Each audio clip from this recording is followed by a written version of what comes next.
So we're moving on to lesson 2. I hope lesson 1 was clear to you and that you enjoyed it and that you're motivated to go on to lesson 2. In the beginning, it's kind of effort. You have to make some effort. You have to have some discipline, and you have to self-counsel. You have to encourage yourself and reward yourself, or remember why you are doing this. So if you start doing it, I should do Kumne, that really doesn't work very much. It's more like, I know Kumne helps, so let me do some more.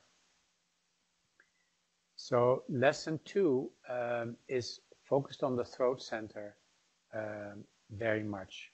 So it comes from the idea that the throat center, if it's relaxed, we are actually very flexible. We are very supple. We can easily, like a fish darts through the water, that's the throat level. So if the throat level is relaxed, we are resilient. We can start again.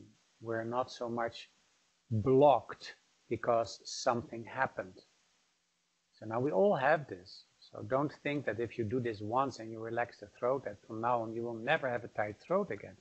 No, but we changing the patterns. We have to build a new habit. That if something happens that tightens our throat, that with Kumne, that pattern is eased, so it doesn't tighten us so automatically anymore. And you feel more free in your action.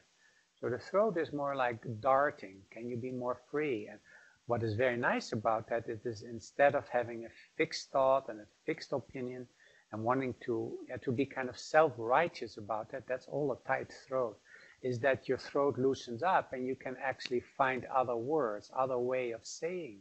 So where this all leads to is, if the throat is open, is that you have kind of a poetic intuition.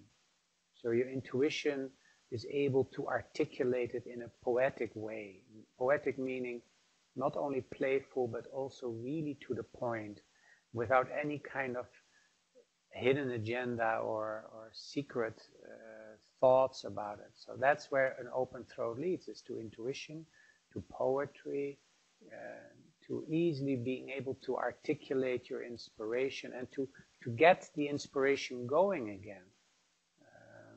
So this is something that is where it will go. So somebody who has an open throat is not only more free to say what she or he thinks, but is also able to tap into much deeper sources.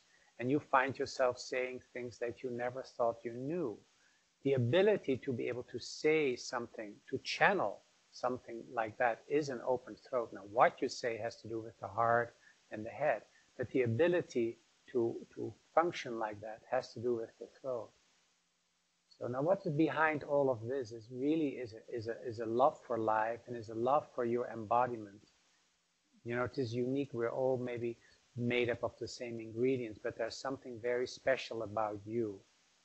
So everybody who's doing this, there's something special about you, and that the coming out of that specialness is depending on the throat center.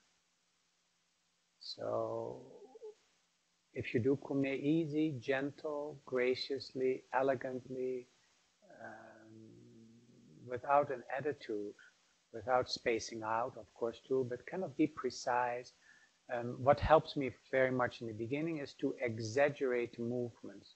So to really go to the edge and to not be kind of half-hearted and doing a little bit like this, but to really do this and really exaggerate the movement, because it becomes more playful. So the people who have an open throat are more fun to be with. And if somebody that is not fun to be with, then it's not a bad person. It's just the throat is tight. So we don't want to judge that. We want to help ourselves and others to relax the throat so we can play. So playfulness is very much an indication is that the throat is relaxed. So good luck and appreciate your throat center.